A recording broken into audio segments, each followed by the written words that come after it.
Olá, vamos esperar um pouquinho o pessoal chegar. Deixa eu ver se está aqui ok. Deixa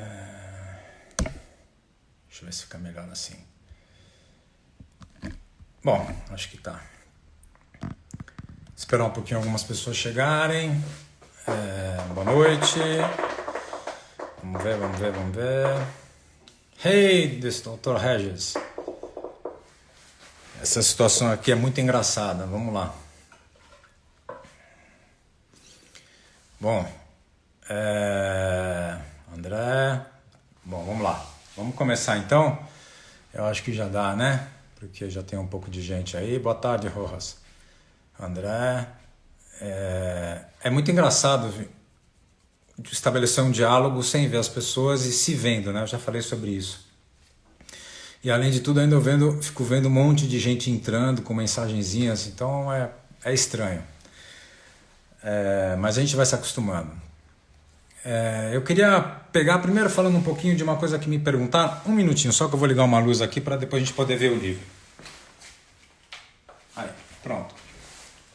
Como eu vou mostrar um livro, eu precisei montar uma traquitana aqui com luz.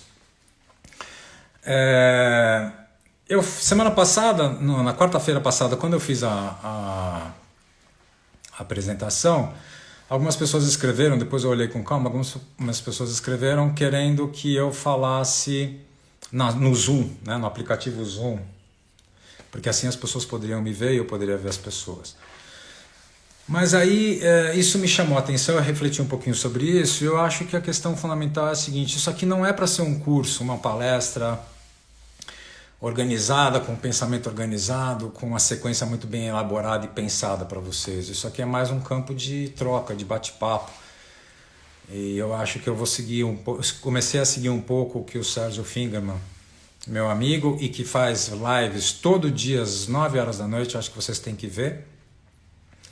Ele fala, tem que trabalhar com um improviso, tem que deixar os temas e as situações aparecerem para você ir conversando e você ser o mais natural possível.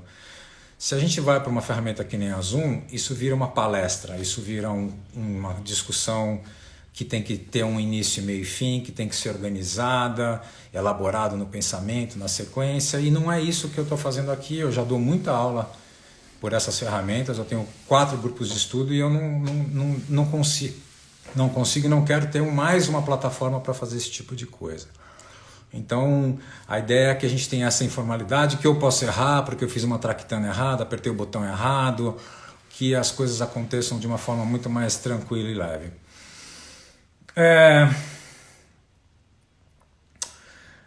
Eu vou continuar falando um pouco da minha forma de pensamento e do como é que eu enxergo a fotografia, e sem um discurso acadêmico, teórico, porque não é o que eu sou, e eu vou sempre me pautar, pelo menos nessas primeiras, no Manuel de Barros, no poeta, porque para mim a literatura e a poesia, a literatura e a fotografia são coisas muito mais próximas do que a fotografia por exemplo, da pintura ou de outros suportes visuais.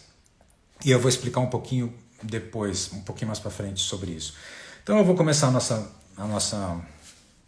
bate-papo aqui, lendo um pequeno poema aqui do Manuel de Barros, até porque também, né, nesse momento que a gente está vivendo, né, com um tal nível de tensão e desgosto por um monte de coisa que acontece, ouvir o Manuel de Barros, ler o Manuel de Barros é quase como uma bênção a gente ter tido um artista que escreveu e falou coisas tão profundas com tanta leveza. Então aqui num poema ele fala o seguinte: o rio que fazia uma volta atrás de nossa casa era a imagem de um vidro mole que fazia uma volta atrás de casa. Passou um homem depois e disse: essa volta que o rio faz por trás de sua casa se chama enseada. Não era mais a imagem de uma cobra de vidro que fazia uma volta atrás de casa, era uma enseada. Acho que o nome empobreceu a imagem. Eu acho que é um pouco essa relação que ele coloca entre o que é a realidade dada que o rio que corre atrás da casa é uma enseada e a cobra de vidro que corre atrás da casa, que é um pouco aquele mundo mágico, um mundo que eu estava falando de um acontecimento, né, em que você consegue extrapolar a realidade que você vê e chegar num campo seu sensível e do outro que estabeleça uma conexão que não tem nada a ver com o que é o objetivo e prático, né? Como o Manuel de Barros também fala, num outro lugar, num filme que ele... O único filme que fizeram sobre a vida dele, que é só... como é o nome correto? Só 10% é mentira. Tem no YouTube o filme inteiro, vale a pena vocês verem. Aliás, é um excelente programa para hoje à noite, para todo mundo ir dormir leve, é ver esse filme. E então, o que acontece? Eu acho que a poesia, no caso do Manuel de Barros, como de todos os outros poetas, e a fotografia tem essa relação, ela tem essa função de tornar as coisas maiores do que elas são de verdade para nós, né? Como experiência, do meu ponto de vista, claro. Então, o que eu quero dizer com isso? Quando você lê um Manuel de Barros, quando você lê um poeta, quando você lê... ou mesmo que seja uma literatura... Qual o filme, Gabriel? Desculpa, as mensagens... Só 10% é mentira, do Manuel de Barros. Entra no YouTube que tem. Ele completo. Mas voltando. Quando você lê... Uma literatura não precisa nem ser poesia no sentido absoluto do que a palavra representa, mas quando você lê uma boa literatura... Tudo a imagem que é criada, ela não está na poesia, ela está dentro de nós. Como a gente lê aquilo e como aqueles personagens ou aquelas situações são criadas dentro de nós, coloca a literatura numa posição de uma forma de expressão que é o posicionamento de exigir do leitor, exigir do espectador essa ação criativa, essa ação em que você mergulha e cria representações do que aquilo, o que é aquele personagem que foi, como é que é o personagem de uma certa história, como é que é uma paisagem, como é que é um acontecimento, o cheiro de uma folha, o cheiro de uma mulher, o cheiro de alguma comida, tudo isso está dentro de nós, não está na escrita. A escrita ela é o caminho para chegar em algum lugar, né? Ela é por onde a gente amplia a nossa percepção das coisas. E para mim o que me interessa na fotografia também é muito isso, essas experiências que a gente tem com as imagens estáticas, não estou falando do cinema, estou falando especificamente da imagem estática, que é a capacidade de exigir de nós, leitores, uma posição criativa, uma posição de entrega para aquele trabalho e para fazer uma interpretação daquele trabalho, né? Então, quando você vê uma exposição de fotografia, ou melhor, quando vamos falar daquela mídia que me interessa muito mais, que é a mídia do livro, que é o espaço físico, que eu acho onde a fotografia se faz de uma maneira muito particular. Quando você abre um livro, você tem várias formas de construir um livro de fotografia. Você tem um livro que são grupos de fotografias, um livro que são séries e um livro que constituem sequências narrativas, né? Então tem vários caminhos diferentes. A moda hoje é muito falar de sequência narrativa, de narrativa, mas não é a única forma de usar a fotografia dentro de um livro. Mas independente disso, quando você pega um livro e você começa a ver aquelas sequências de imagem que de alguma forma faz sentido para aquele autor, a gente vai tendo a possibilidade de construir nas viradas de páginas experiências que não estão nem na primeira foto, nem na segunda foto, mas estão no encontro entre elas, na sequência delas, né? Uma outra pessoa que eu vou ficar dando muito nomes aqui de pessoas que eu tenho como amizade e tenho respeito e me ensinaram muita coisa. Então, por exemplo, como o Pierre Devan fala, é quando duas imagens, quando elas juntas, elas geram uma certa faísca, elas geram um sobressalto na gente, né? Então não é tanto uma fotografia, não é só a outra fotografia, elas podem ser excepcionais, mas são as duas juntas o que elas geram. E muitas vezes uma fotografia que não é tão fantástica, ela, junto de outras, constrói um salto de experiência poética no autor e no leitor que ela passa a se justificar. Então, a relação para mim da fotografia é muito com a literatura, porque eu acho que a literatura tem essa experiência, provoca essa experiência em nós, né? De você ser ser acachapante uma experiência numa virada de página de livro e você olhar e falar assim, nossa, então é isso, né?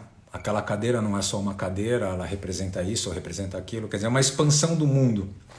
E o Manuel de Barros fala disso, o quanto a poesia expande as coisas, né? Que é o caso desse poema que eu li para vocês. A enseada é uma enseada, e pura e simplesmente é uma enseada. A enseada ser uma cobra de vidro que está atrás da sua casa é uma coisa muito mais ampla, muito mais experiencial, né? Mexe com as nossas experiências do que é uma cobra de vidro, como é que ela está se rastejando por trás da minha casa, o que isso significa para mim, né? É muito mais amplo o entendimento.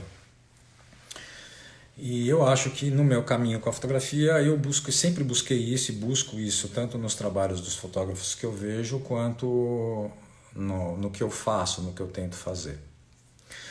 Então, o Manuel de Barros, nesse sentido, para mim, ele tem muito a ver como uma referência de falando de vocês dessas coisas e usando um pouco imagens que ele constrói, que ele pode construir em vocês, e vocês vão mergulhando então um pouco nesse entendimento do que significa a fotografia para mim, né? Que é muito melhor do que eu fazer um tratado acadêmico aqui. Tem um outro poeminha rápido que eu queria falar para vocês dele, que eu acho que também fala muito disso, que ele fala assim: um girassol se apropriou de Deus, foi em Van Gogh. Nossa, bom, eu sou um apaixonado por Van Gogh, mas eu acho isso tão absurdo, de lindo, tão fantástico, que a gente não precisa querer explicar muito o que é Deus para cada um de nós, né? Mas quem vê e quem tem a experiência do contato com um quadro do Van Gogh, e em especial os quadros que aparecem as paisagens que tem os girassóis, é mais ou menos isso que a gente tem como experiência, né?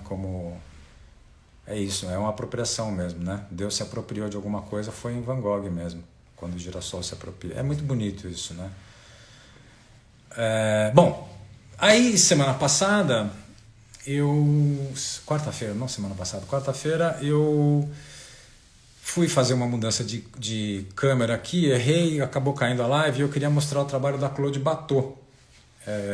Como eu falei para vocês, eu vou ficar tentando mostrar trabalhos, e aí uma outra característica vinculada de novo ao Manuel de Barros, que é a descoberta de que nas coisas ordinárias, nas coisas banais, nas coisas simples, pode haver um mundo mágico que é despertado em nós e em quem espera. Esse mundo mágico, por favor, não tem nada a ver com alucinação, não é nada disso, é mágico no sentido de uma cobra de vidro que corre atrás da minha casa.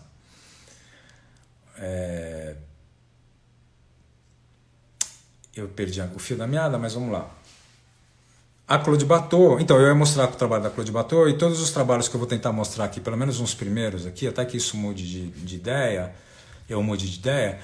é mostrar trabalhos em que os fotógrafos estiveram sempre mais interessados em olhar para as coisas que são muito próximas dele, histórias muito pessoais, como, por exemplo, experiências de vida intensas da vida pessoal de cada um deles, ou coisas absolutamente da intimidade, do banal, do ordinário. E a Claude Bateau, então, aqui eu ia mostrar. A Claude Bateau é uma dessas fotógrafas.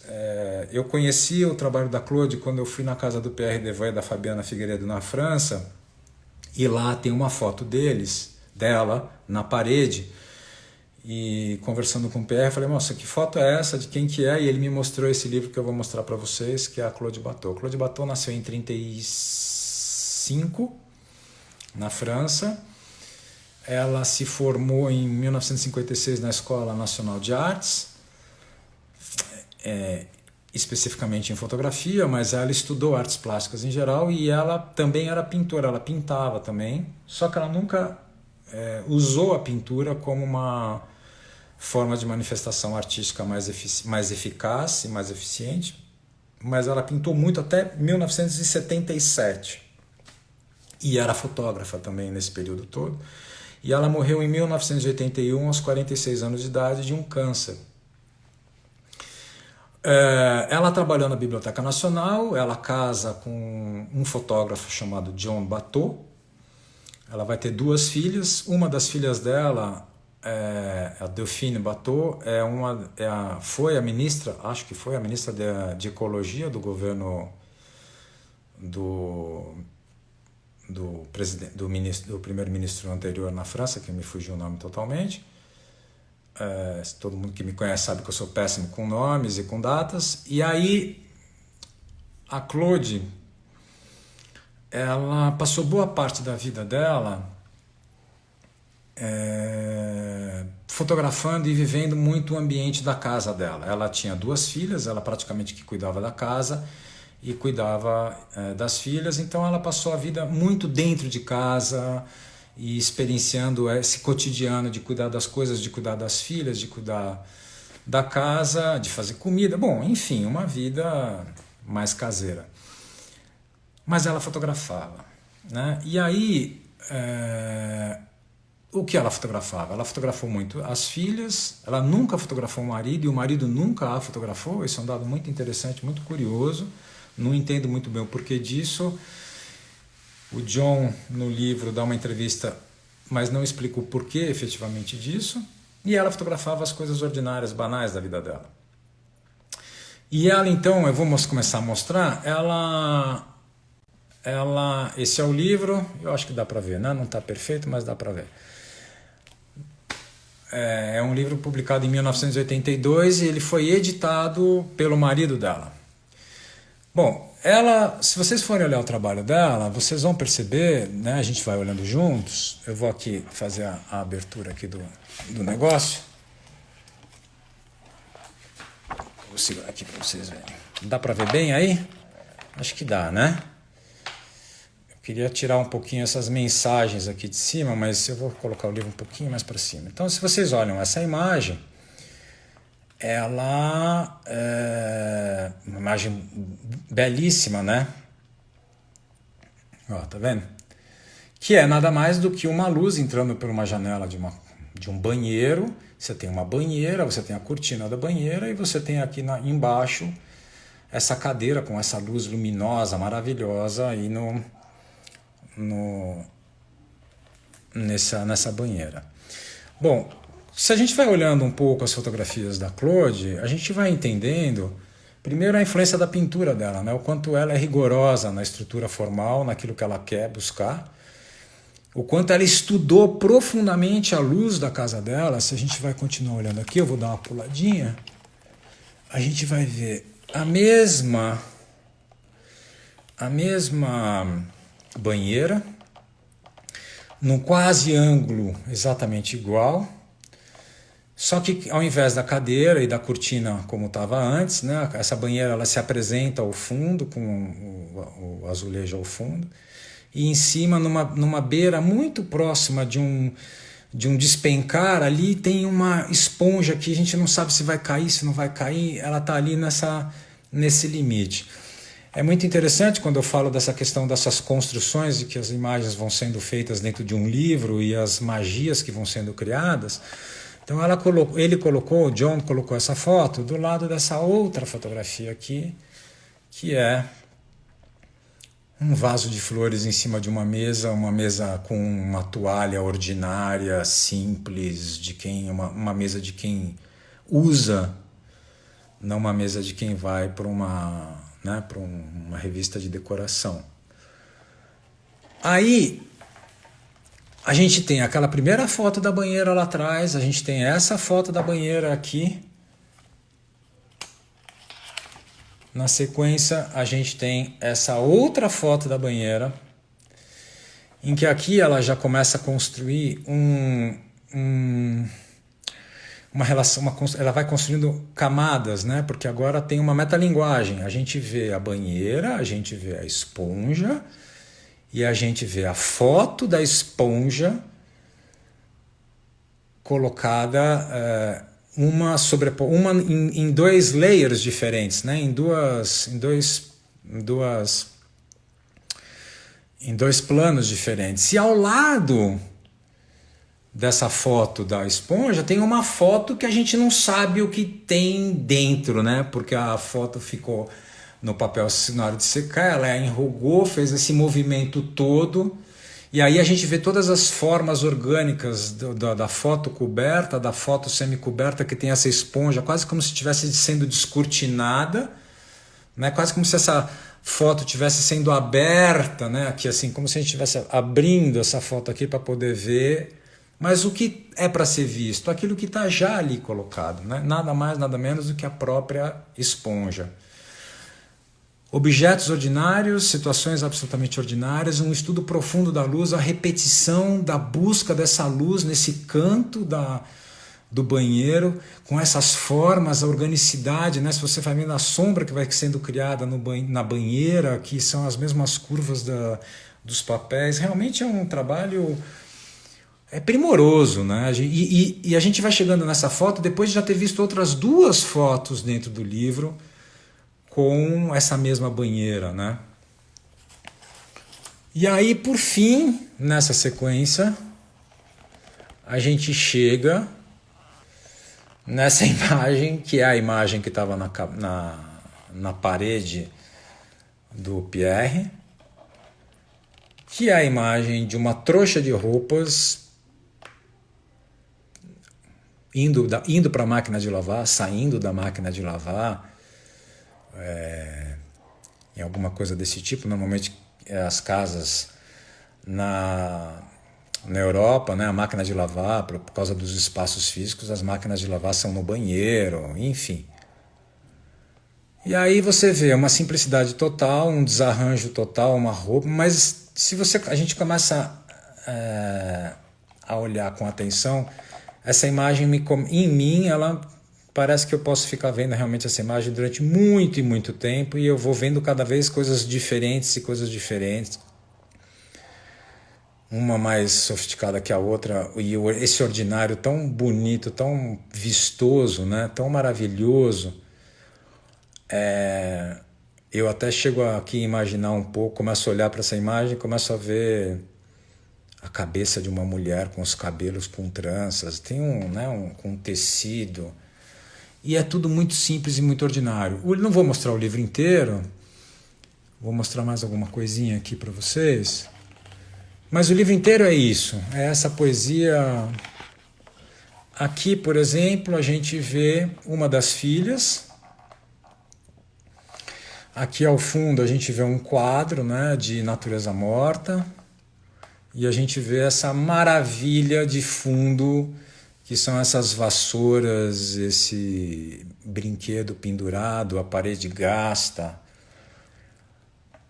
E você olha para isso e fala, bom, o que dizer de alguém que consegue, com tamanha simplicidade e com construções absolutamente sofisticadas, formais, mas de uma simplicidade impressionantes, né?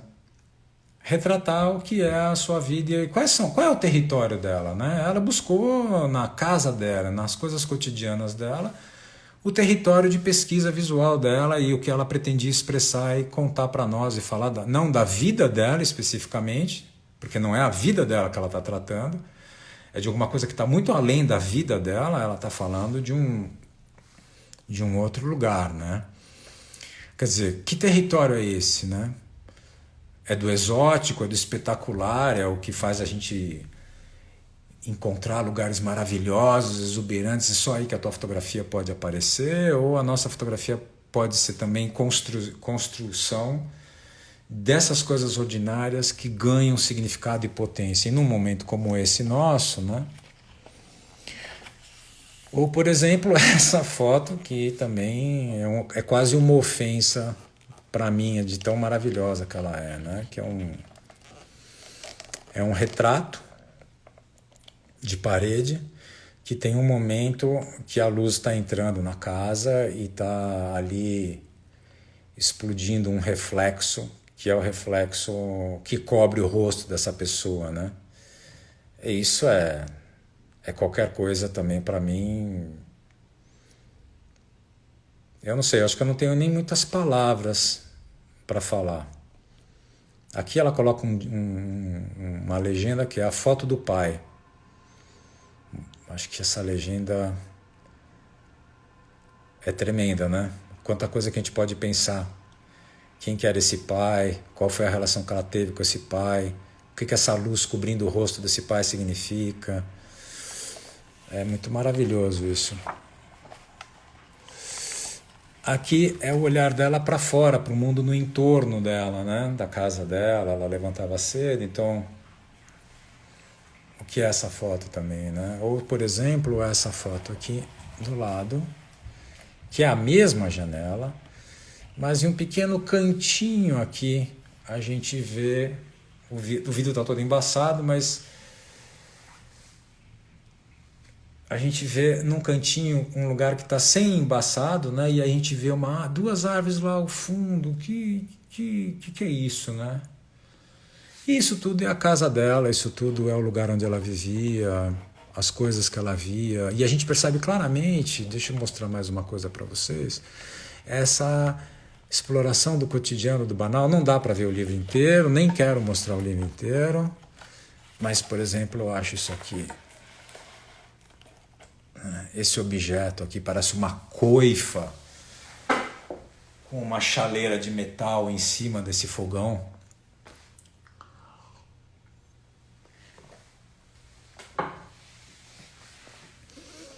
E aí, por último, deixa eu tentar encontrar uma foto que também acho muito incrível. Bom, o livro inteiro é maravilhoso, né? A gente vai mergulhando, vai vendo cada detalhe. Por exemplo, essa foto, para encerrar.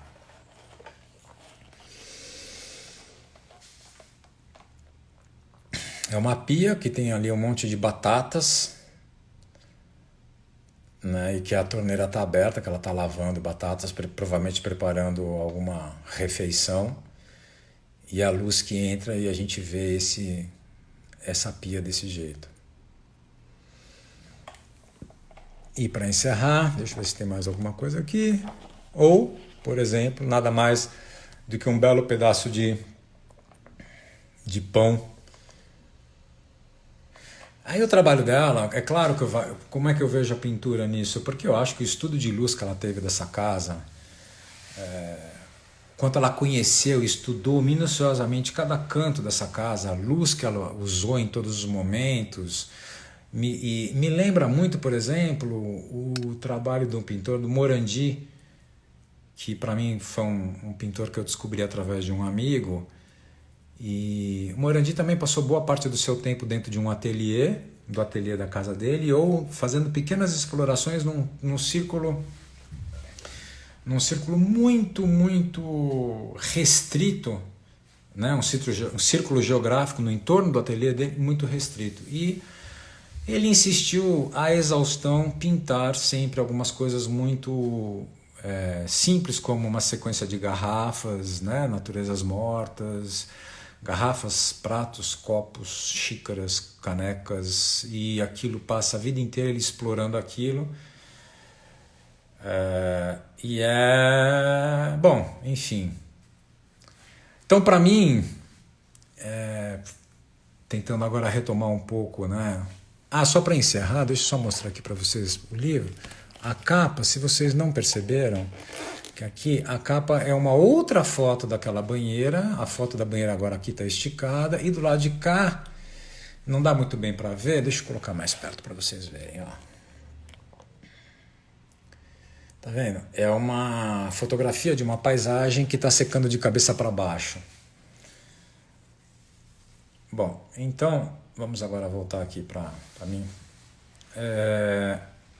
Essa relação, né, entre literatura e fotografia, que é o que me interessa, nesse sentido dessa capacidade que a gente tem de, com a imagem, exigir do nosso do nosso espectador, do nosso leitor, um ato criativo, um ato de criação, porque nunca é a história exatamente como a gente quer, né? A fotografia ela tem uma imprecisão como linguagem que é o seu tendão de Aquiles, mas ao mesmo tempo é o seu lado mais potente, né?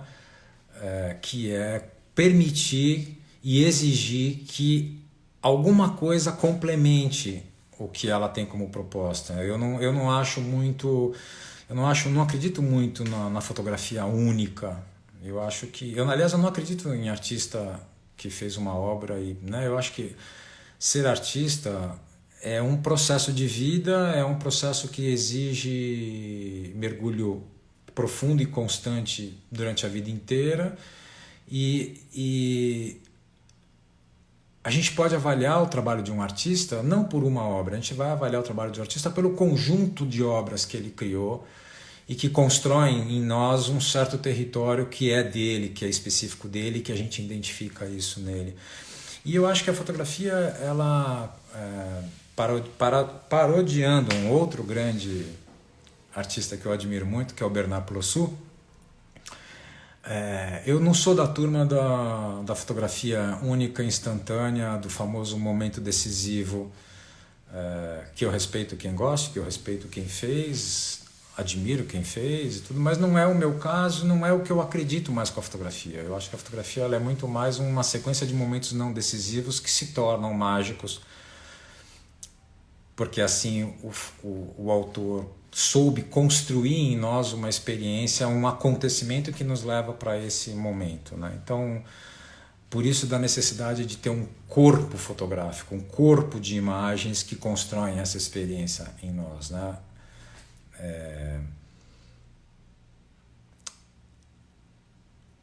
Bom, é isso. Eu acho que o que eu queria falar um pouco para vocês sobre fotografia, sobre como é que eu penso um pouco, é isso. Por exemplo, eu queria mostrar um outro... Vou dar um outro exemplo rapidinho. Vou pegar um livro aqui. Um segundo.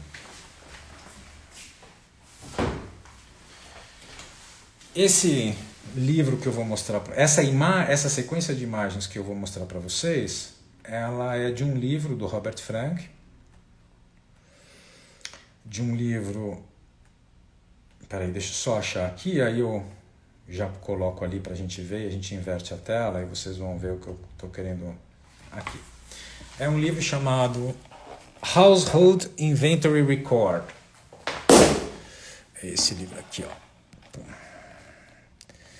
Esse livro é uma preciosidade. Quem puder adquirir, é uma preciosidade para mim, é maravilhoso. É um livro de final de vida, de 2014, 2015, ele morreu ano passado, mas é maravilhoso. Mas a página que eu queria mostrar é essa página aqui, ó. São 3 fotografias da mulher, da segunda mulher dele, a June, que era uma artista plástica também, e que foi a grande companheira de vida dele, né? Ele teve 2 filhos, como todo mundo sabe, com a Mary, que é o Pablo e a Andrea, mas a grande parceira de vida dele acabou sendo mesmo a June. E aí são 3 imagens da vida que falam resumidamente, em 3 imagens sintetizam a cumplicidade da relação deles, o tempo que eles ficaram juntos e o que significa a passagem da vida, né? Então, na primeira imagem, nós temos uma mulher toda sorridente com cartões postais na frente, né? Uma coisa... lugares que foram visitados ou lugares que vão ser visitados. A segunda foto, ela está com essa cara já, não tem nenhuma coisa na frente dela. E por último, ela já mais idosa e a paisagem está para trás, né? Está lá atrás e ela está aqui na frente, olhando para trás. Então, para encerrar aqui o meu bate-papo de hoje, eu acho que essas 3 fotografias, elas falam um pouco disso, né? Elas falam... Cada uma dessas fotografias sozinhas, elas são ordinárias, elas são simples, de um registro de um momento com a esposa, com a mulher, com a parceira.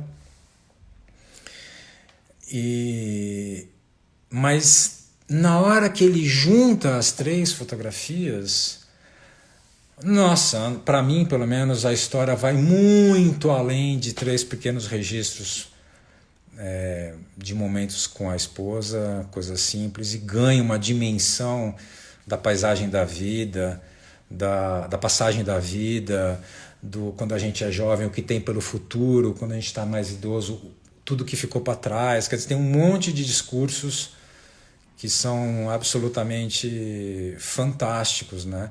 Mas são as 3 fotos juntas que constituem uma imagem interna em mim que me levam para um universo absolutamente encantador, de encantamento, esse mundo mágico que eu falei para vocês um pouco na primeira sequência.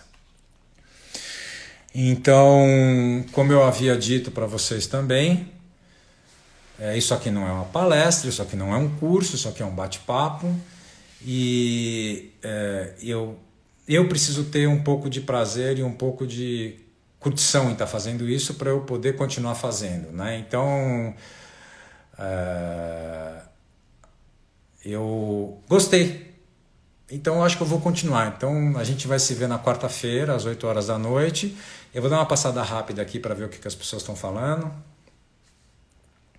A Juliana Jacinto está falando daquele livro do Arno Fischer, do Jardim, que você mostrou uma vez. O livro do Arno Fischer também é isso. Eu posso até mostrar aqui numa próxima oportunidade. Também é um trabalho que vai muito nisso, nesse sentido. Olha, Álvaro Belisa, meu amigo, que saudades. Não tem, acho que, nenhuma grande pergunta aqui para trás, não, que eu deixei, né?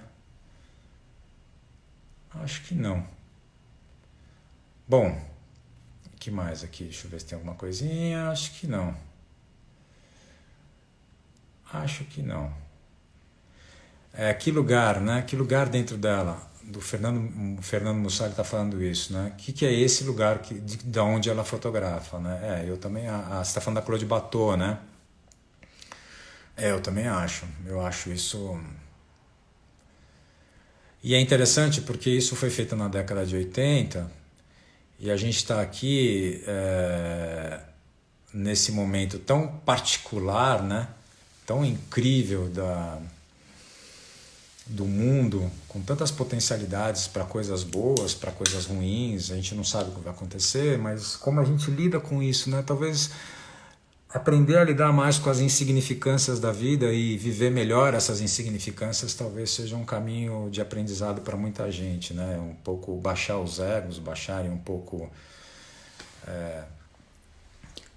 o espetáculo, né? Essa coisa do espetáculo o tempo inteiro que a gente está vivendo, que é muito louco.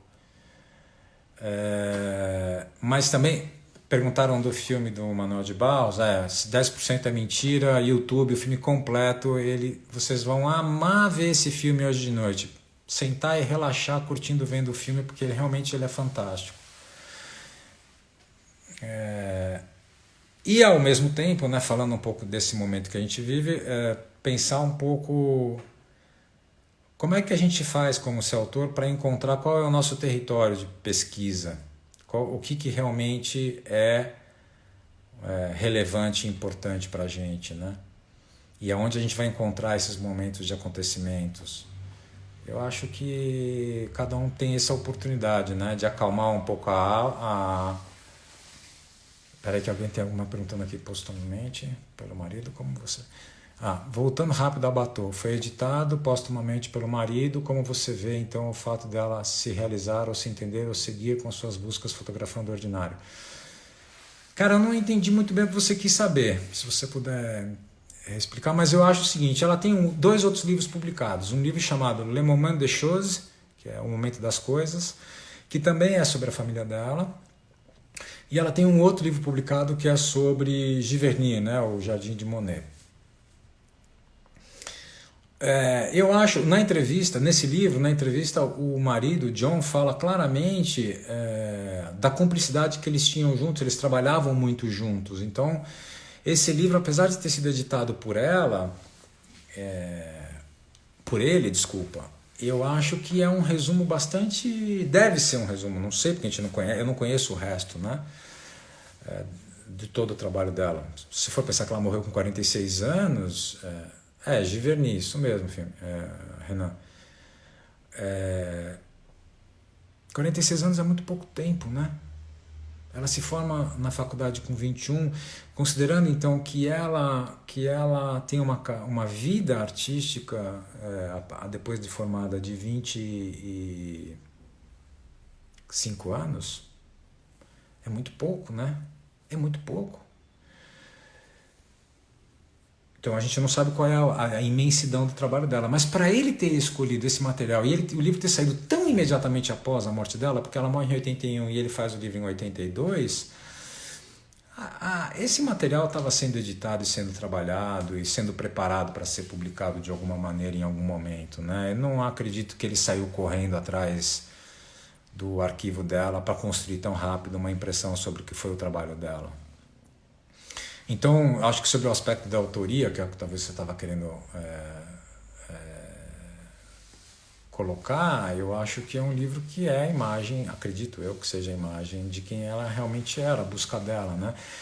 Você viu quantas imagens da banheira? Que pesquisa incessante de um canto tão ordinário da casa, né? Se você olhar todo o livro, depois quem estuda comigo aí vai poder ver, quando a gente acabar a quarentena, você vai ver o tempo inteiro isso, são as mesmas mesas, os mesmos cantos, é um repetir e para chegar em algum lugar, né? Então, acho que é por aí. Acho que eu te respondi, né? Respondi, tá certo, verdade. Bom, eu não quero me estender muito, eu não quero ficar estender mais do que deveria. Eu só queria então encerrar, como eu comecei com o Manuel de Barros, eu vou encerrar hoje também com o Manuel de Barros. Então eu vou pegar mais uma copinhazinha minha aqui, rapidinho, colocar o óculos. É muito legal essa frase. Há várias maneiras sérias de não dizer nada, mas a poesia é verdadeira. A poesia aumenta o mundo, né? Esse aumenta o mundo é por minha conta, não é pelo Manuel. E logo no começo do filme que vocês vão ver, está escrito assim: as coisas não querem ser vistas por pessoas razoáveis. E acho que a gente pode ficar por aqui. Quero agradecer a todo mundo que participou. E aí na quarta-feira que vem, às 8 da noite, a gente se encontra de novo. Tá bom? Um abraço para vocês, bom domingo. Aproveitem para ver o filme de noite que vale a pena. Abraços.